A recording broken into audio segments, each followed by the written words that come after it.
Sálvanos, Señor, pues ya no hay gente piadosa, ya no hay en este mundo gente fiel. Unos a otros se dicen mentiras, se hablan con labios salameros e hipócritas. Pero tú, Señor, destruirás todos esos labios, acabarás con toda lengua jactanciosa. ¿Qué dice? Con nuestra lengua venceremos, con los labios que tenemos. ¿Quién puede dominarnos? Tú, Señor, has dicho, tanto se oprime a los pobres y es tanto el clamor de los humildes que ahora voy a levantarme para acudir en su ayuda. Las palabras del Señor son puras, son perfectamente puras, como la plata refinada en el crisol. Tú, Señor, nos protegerás, nos salvarás para siempre de esta generación, aun cuando los malvados estén al acecho y la humanidad siga exaltando la vileza. Esta es palabra del Señor. Gracias, Señor. Amén. Bueno, hoy día continuamos con nuestra serie llamada, ustedes tienen que decir esta parte, ¿no? Llamada Caminando con Dios. Llevamos ya 12 salmos y todavía no se aprende el título de la serie. Nuestra serie llamada Caminando con Dios. Y lo que estamos haciendo es que estamos aprendiendo, ¿no es cierto?, a caminar con Dios, y lo estamos haciendo a través del libro de los Salmos. Básicamente y pragmáticamente estamos leyendo los Salmos, los estamos estudiando, meditamos en ellos, reflexionamos y encontramos las implicancias y las aplicaciones para nuestras vidas para poder aprender todos juntos cómo caminar con Dios. Y esto es para los cristianos más antiguos y también para los más nuevos, ¿no es cierto? ¿Y dónde ponemos nuestra esperanza? Nuestra esperanza la ponemos en Cristo y su Evangelio, porque nuestra convicción es que cada salmo susurra el nombre de Jesucristo y su Evangelio. Entonces, si tú eres diligente y estudioso, vas a poder encontrar una conexión entre cada salmo y el Evangelio de nuestro Señor Jesucristo. El tema del día de hoy es el poder de las palabras. Y el Salmo trata acerca del uso, no solamente del uso, sino que también el abuso de las palabras. El Salmo nos va a hablar acerca del poder destructivo de las palabras vacías y nos va a llevar a encontrar nuestra esperanza y nuestra protección en la palabra pura de Dios. De hecho, cuando tú saltas al Nuevo Testamento, te vas a encontrar con un texto muy conocido que dice que la palabra de Dios es más cortante que toda espada de dos filos. Dice que penetra hasta partir el alma y que pone de manifiesto las intenciones del corazón. Lo que quiero hacer en esta mañana, mis queridos hermanos y amigos, es que podamos responder esta pregunta que tú y yo, tarde o temprano, vamos a tener tanto en nuestra mente como en nuestro corazón. ¿Cómo debe reaccionar mi corazón, tu corazón, cuando otros provocan grandes daños con sus palabras? ¿Qué necesita hacer nuestro ser interno cuando otros nos dañan con palabras vacías y destructivas? ¿Cómo responder como creyentes, no es cierto? Cuando se están enraizando ideas engañosas que están deteriorando a las personas que están cerca de ti o alrededor de ti. Y lo que quiero que tú puedas ver es que este Salmo, capítulo 12, tiene la respuesta a estas tres preguntas. Mira lo que dice el versículo 1, tú lo puedes ver ahí adelante. Sálvanos, Señor, pues ya no hay gente piadosa, ya no hay en este mundo gente fiel. Entonces, si tú te detienes y observas cuidadosamente el versículo 1, te vas a dar cuenta que el autor de este salmo, que es David, describe una situación que es muy similar a lo que nosotros vivimos en el día a día, lo que muchos creyentes viven en su día a día. El versículo 1 nos muestra esta realidad en este mundo, ¿no es cierto?, donde nosotros como creyentes, cuando miramos a nuestro alrededor, en el trabajo, en el colegio, en la universidad, en nuestro vecindario, pareciera que nos viéramos completamente solos contra el mundo. completamente solos ante un montón de gente que no tiene temor de Dios. Eso es lo que te está diciendo el versículo 1, que describe su situación. Señor, ya no hay gente piadosa, ya no hay gente fiel en este mundo. Entonces, como si el salmista nos describiera a esta persona que levanta su cabeza, levanta la vista y ve alrededor suyo a personas que no son creyentes, personas que no son piadosas, personas que no tienen temor del Señor, y mira y se da cuenta que alrededor suyo no están sus aliados, no están sus compañeros, no hay gente cristiana alrededor suyo. Y mira al mundo y se ve solo. Y esta es la misma situación de muchos jefes o empleados cristianos que son los únicos creyentes en su trabajo. De hecho, es la misma realidad del versículo 1 del contexto de muchos esposos. Me toca lidiar con esto todas las semanas. O de esposas o de hijos que son los únicos creyentes en su familia. O estudiantes en su colegio, en la enseñanza media, en el liceo, en la universidad. O profesores que son los únicos en su sala de clase cristianos. Verse solos en el mundo con un montón de gente que no tiene temor del Señor. Verse en ese mundo solo. Y sentir en tu corazón que pareciera que las palabras de los demás son más importantes, más consideradas, más valiosas que las palabras tuyas como creyente. Que esas palabras, las de los otros, las de la gente no piadosa, que los que no temen a Dios, los no cristianos, son más consideradas que las tuyas. Y lo primero que hace el salmista es pegar un grito de auxilio. Y eso es lo que tú y yo debemos hacer cuando estamos en esa situación. Tú sabes muy bien que cuando somos pequeños se nos enseña el ABC, ¿no es cierto?, del llamado auxilio en Chile. Lo hablábamos con, ¿no es cierto?, Emilio se ríe. Lo hablábamos ayer en la casa, ¿no es cierto? A, 131, que indica ambulancia. B, bomberos, 132, ¿no es cierto? El llamado justamente a los bomberos. Y la C, que significa carabineros, que es el 133. Pero nosotros, mis queridos hermanos, debiese estar grabado en nuestro corazón ese primer llamado, ese primer grito de auxilio a nuestro Señor. Y somos llamados en este salmo a aclamar, a rogar, a postrarnos, a suplicar a nuestro gran Rey suficiente, Salvador, que nos proteja con su verdad. La de Él, no la de este mundo, la de Él.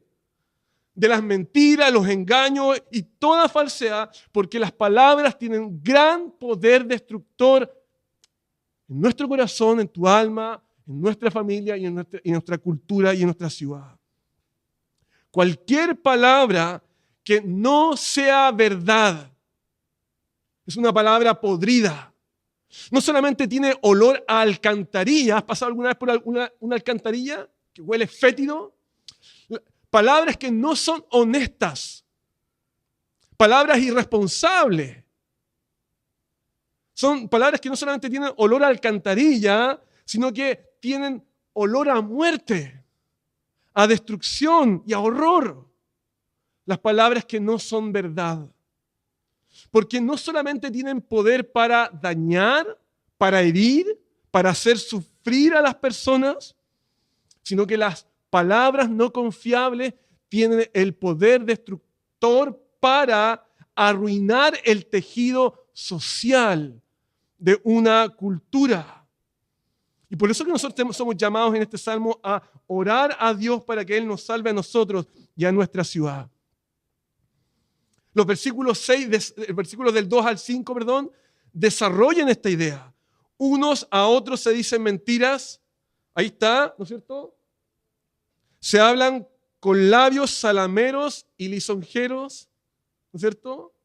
¿Alguna vez ha escuchado hoy esa persona es salamera o lisonjera, como dice en el fondo otra traducción? Derek Kidner, un erudito del Antiguo Testamento que escribe un comentario acerca del libro de los Salmos, dice que el término mentira que tú puedes ver ahí en el versículo 2 tiene la idea y se puede entender en ese contexto como palabras vacías. En otras palabras, podríamos traducir esta idea de unos a otros se dicen palabras vacías. Cuando dices, mira, esa persona está diciendo palabras huecas. No tienen sentido, no tienen conexión, no hay una coherencia. Son palabras que se lleva el viento, ¿no es cierto? Unos a otros se dicen palabras vacías. ¿Quiénes son los que dicen las palabras vacías? Te lo dice. Los impíos. Pero lo más impactante de esto es que tú puedes ser un hombre o una mujer impía o impío. Tú puedes ser una persona que dice creer en Dios y no estar viviendo bajo el temor a Dios. Ser culpable de dañar a otros con palabras irresponsables, con palabras incoherentes, con palabras engañosas. ¿Qué es lo que son las palabras vacías? Son palabras no sinceras. Son palabras irresponsables. Palabras que empequeñecen y deterioran toda interrelación humana. ¿Cuántos de nosotros hemos ido a funerales? Y en ese lugar de dolor y de sufrimiento, la gente sin pensar dice cosas como, era un gran hombre. Y tú sabes muy bien que no lo era. Palabras irresponsables, salameras, para poder quedar bien con el auditorio. Ser salamero esconde un mar terrible, porque ser salamero lo que esconde esta idea de querer comunicarte con la otra persona, pero en lugar de comunicarte con el otro y buscar el bien de la otra persona, implica usar palabras suaves para manipularlo. Eso es un salamero, que en lugar de buscar el bien del otro, es buscar una conexión, una relación con palabras para poder quedar bien con el otro, no por el bien del otro, sino que por conveniencia. Y todos saben muy bien, mis queridos hermanos, que tener una red de contacto bastante amplia trae ciertas gratificaciones en la vida, pero un gran peligro y un gran horror en el mañana. Y ser salamero es una adicción. Trae placer al interior porque esconde idolatría, adicción espiritual que produce. Entonces, cuando empezamos a perder el temor del Señor, nos empezamos a envanecer y creemos que somos invencibles e intocables. Y nuestra cultura lo que te va a decir es que tú puedes. Tú eres invencible, te va a decir nuestra cultura. Tú vas a escuchar, saca fuerza de tu interior, ¿no es cierto? O tu propio corazón te empieza a susurrar estas palabras, tú puedes hacerlo solo. Porque tú no necesitas pedir ayuda. Tú puedes salir adelante tú mismo. La lengua jactanciosa, dice el relato, con nuestra lengua venceremos. La lámina siguiente, con los labios que tenemos, ¿quién podrá dominarnos? Y ustedes saben muy bien, mis queridos amigos y hermanos, que la serpiente, o el diablo, ¿no es cierto?, vestido de serpiente en el Edén, y uno de los 4 reyes en los tiempos de Daniel, que es presentado como una bestia, no como un animal manso, como una bestia que perseguía al pueblo de Dios. Daniel capítulo 7, versículo 20 dice que tenía una boca muy insolente y se veía más grande que los otros cuernos. 3 ilustraciones. Ustedes saben muy bien que a los caballos, ¿no es cierto?, ¿qué es lo que se les pone?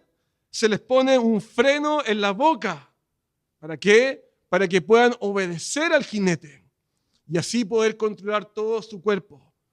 Fíjense en los barcos que andan en alta mar, cuando tú vas a Talcahuano o a Lirquén, ¿no es cierto? Y aunque son muy grandes y se ven impulsados por fuertes vientos, ustedes saben muy bien que se dirige por un timón muy pequeño en la sala de máquina y el piloto a través de ese timón la lleva o lo lleva a donde quiere. Así es la lengua.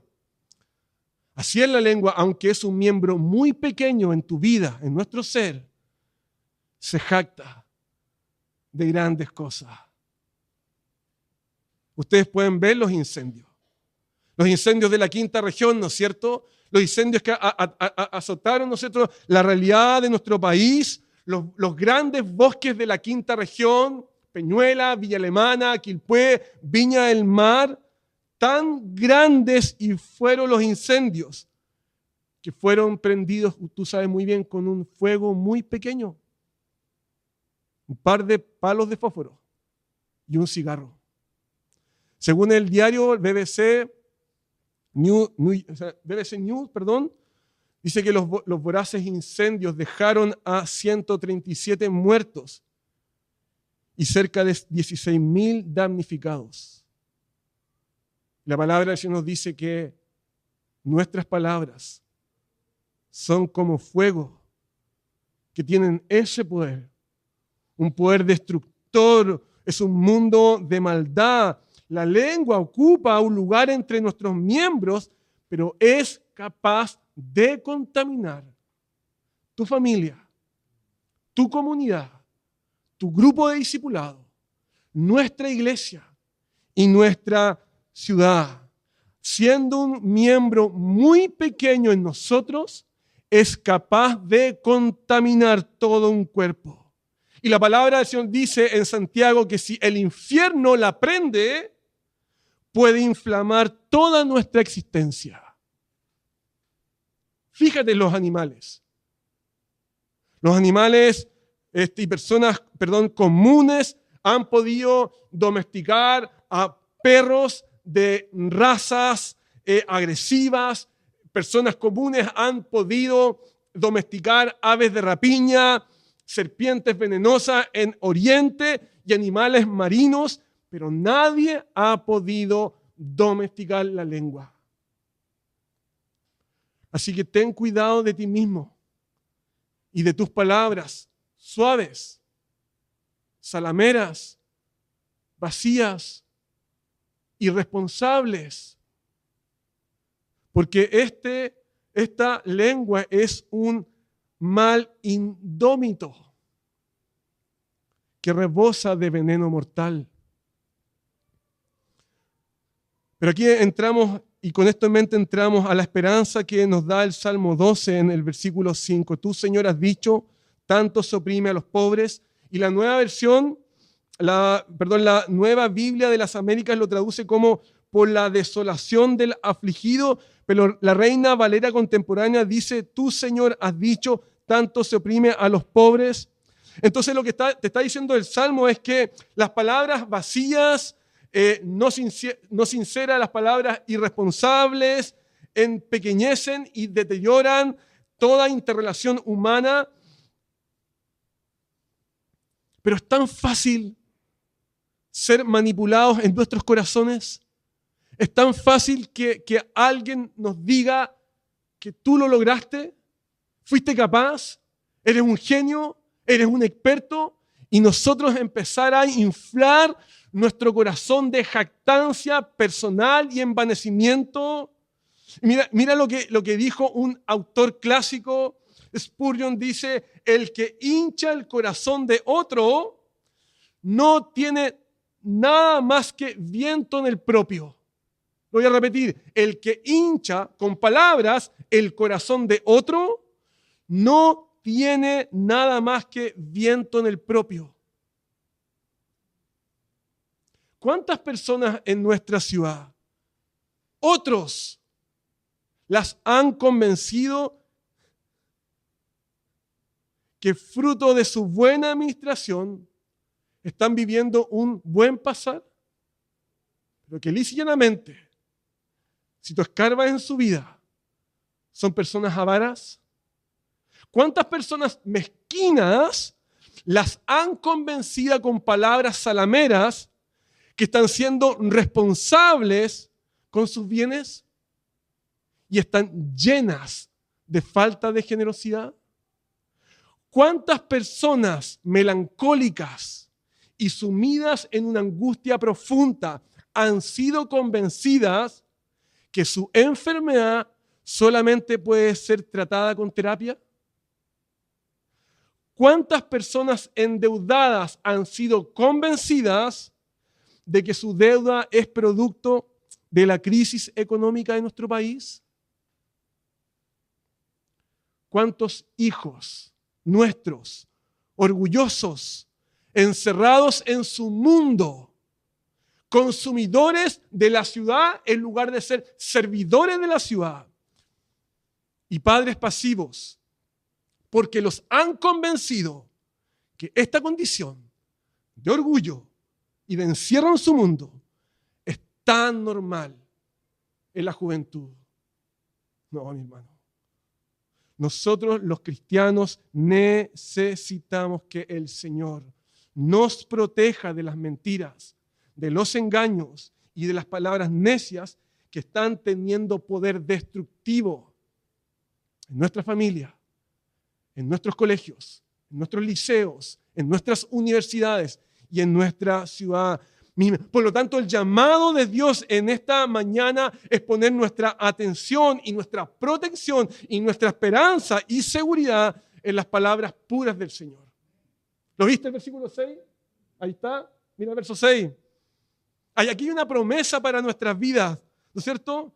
El versículo 5 nos ha dicho, tú, Señor, has dicho, tanto se oprime a los pobres, verso 5, tanto se oprime a los pobres y es tanto el clamor de los humildes que ahora voy a levantarme, dice el Señor, para acudir en su ayuda. ¿Quién? El Señor, ¿no es cierto? Entonces hoy día Dios quiere consolarnos con sus promesas. ¿Y sabes por qué? Número 1, porque el Señor ve como mentiroso al que oprime a los necesitados con falsas promesas.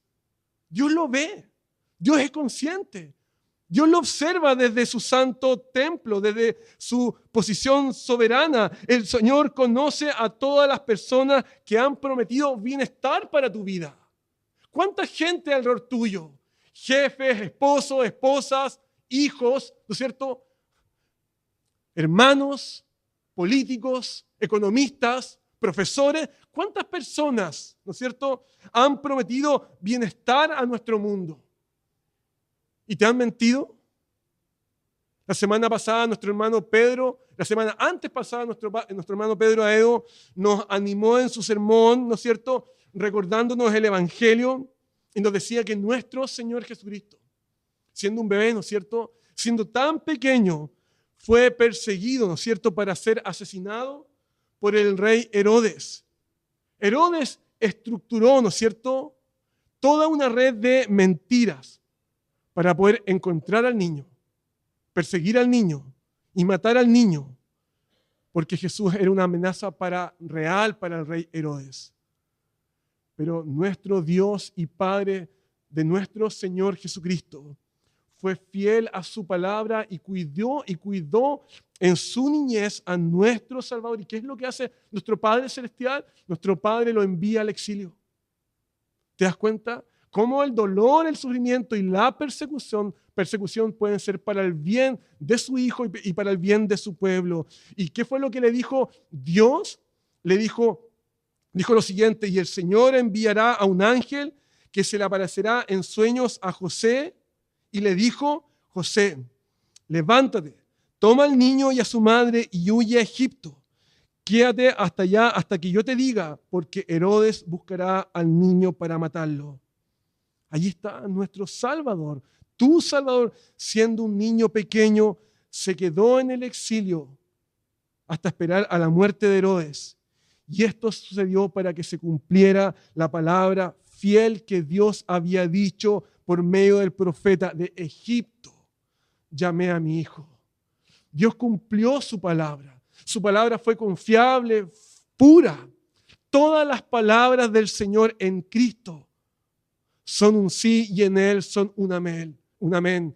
Dios prometió encarnarse y se encarnó. Dios prometió, en fondo, que su Hijo padecería nuestros pecados, sería nuestro sustituto y viviría la vida que nosotros no hemos podido vivir, y lo cumplió. Y un día este Señor y Salvador nos ha prometido, ¿no es cierto?, volver por segunda vez y prometernos, ¿no es cierto?, que todas las cosas serán restablecidas en gloria. Nuevos cielos, nueva tierra, una nueva creación, donde reinará la verdad, la justicia y la honestidad. Queridos hermanos, Dios salva a los oprimidos y lo hace, y podemos confiar en nuestro Señor y Salvador Jesucristo, porque Él mismo se hizo indefenso. Él mismo fue oprimido y perseguido, y su nombre es Jesús. Y por eso que quiero terminar con el versículo 6 de este sermón.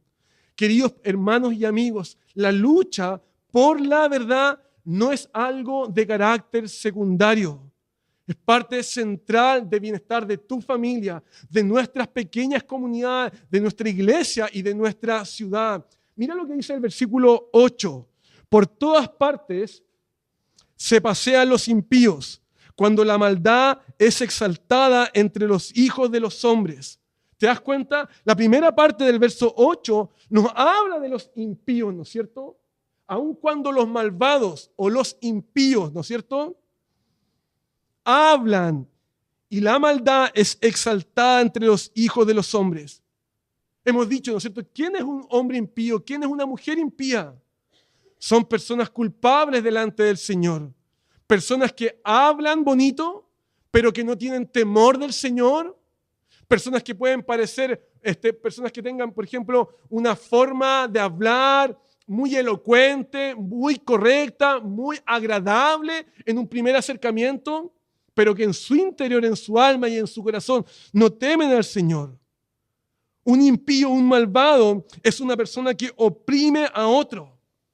Puede ser, por ejemplo, un trabajador codicioso, un jefe irónico y pedante.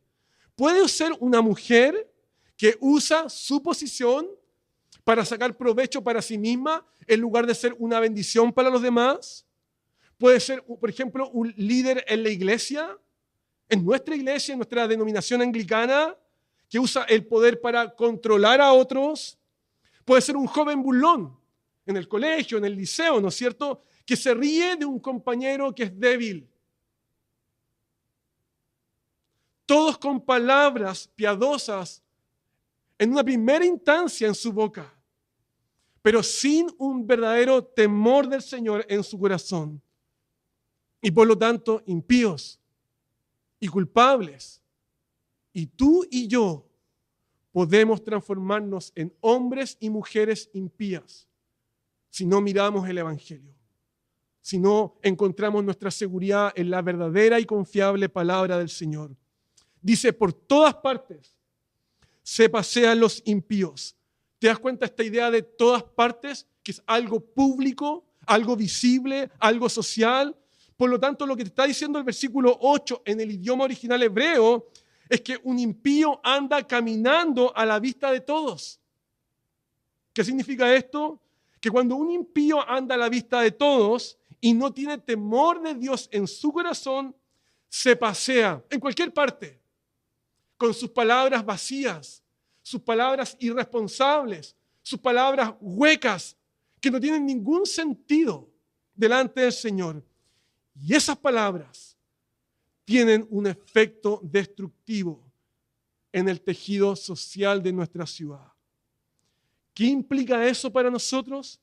Que la guerra entre la verdad y la mentira, mis queridos hermanos, no es un asunto secundario para nosotros.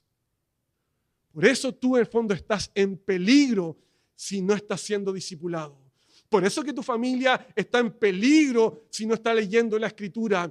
Por eso en el fondo que tú estás en peligro si no eres parte de una comunidad misional donde se abre la Escritura y se presenta la verdad de la palabra del Señor.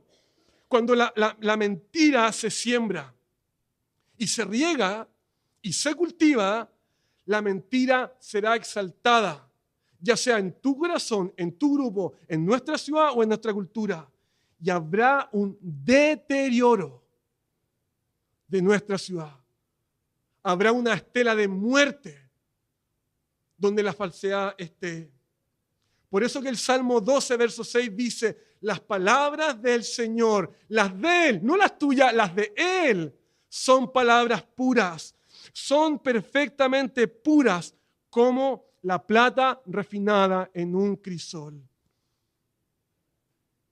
¿Qué es lo que es un crisol? Un crisol es un recipiente construido, ¿no es cierto?, en la antigüedad por arena y ciertos minerales, ¿no es cierto?, donde se ponía a altas temperaturas, donde se fundía el metal. Imagínense como una olla, ¿no es cierto?, pero construida con arena y minerales para poder resistir grandes temperaturas. ¿Qué es lo que se hacía en el crisol? En el crisol se fundían las rocas para ir separando los metales preciosos como el oro o la plata de minerales de menor valor, de la escoria misma, de lo que no tenía valor para la gente. La plata era pesada en el crisol y la escoria y desecho era quitado.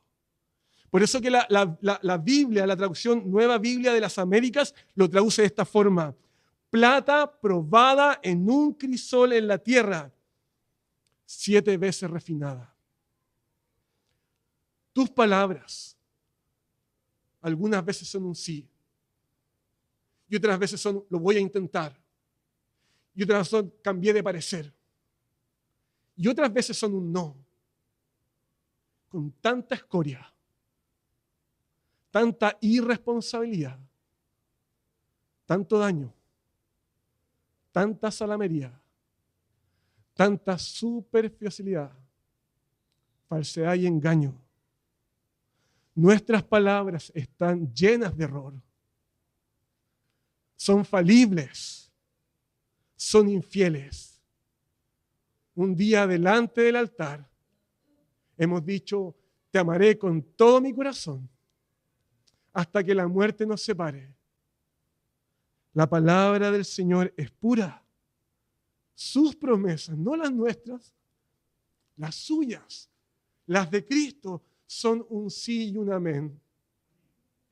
Son palabras libres de toda mezcla de filosofías humanas. Por eso que tú necesitas leer y meditar y estudiar más la palabra de Dios que otras cosas. Pero algunos de ustedes están poniendo más atención en otras cosas que en la palabra de Dios. La palabra pura de Dios está libre de toda doctrina de hombres. Por eso que es más cortante que toda espada de 2 filos. Es pura, es eficaz, es confiable. Las palabras de la Biblia, mis queridos hermanos, tienen gran importancia en la Escritura y de gran valor. Cuando tú abres la Biblia en Génesis capítulo 1, te va a decir que Dios hizo este mundo con el poder de su palabra. Él habló y las cosas fueron creadas. Y Dios creó nuestro mundo y lo hizo por medio de Cristo, quien es la palabra de Dios encarnada. El Logos, el verbo de Dios. Dios se revela a su pueblo, se da a conocer por medio de su palabra. ¿Quieres conocimiento de Dios? ¿Quieres entender a Dios? ¿Quieres en el fondo relacionarte con Dios? Dios se revela a nosotros como pueblo y lo hace por medio de su palabra. Dios en el Antiguo Testamento anuncia juicio y salvación por medio de sus palabras dadas a los profetas. Y nuestro Creador trae luz. Escucha muy bien, luz, que es la verdad de Dios, la trae a las tinieblas y lo hace por medio de la palabra de Dios. Luz y lumbrera es tu palabra a mi camino, Señor.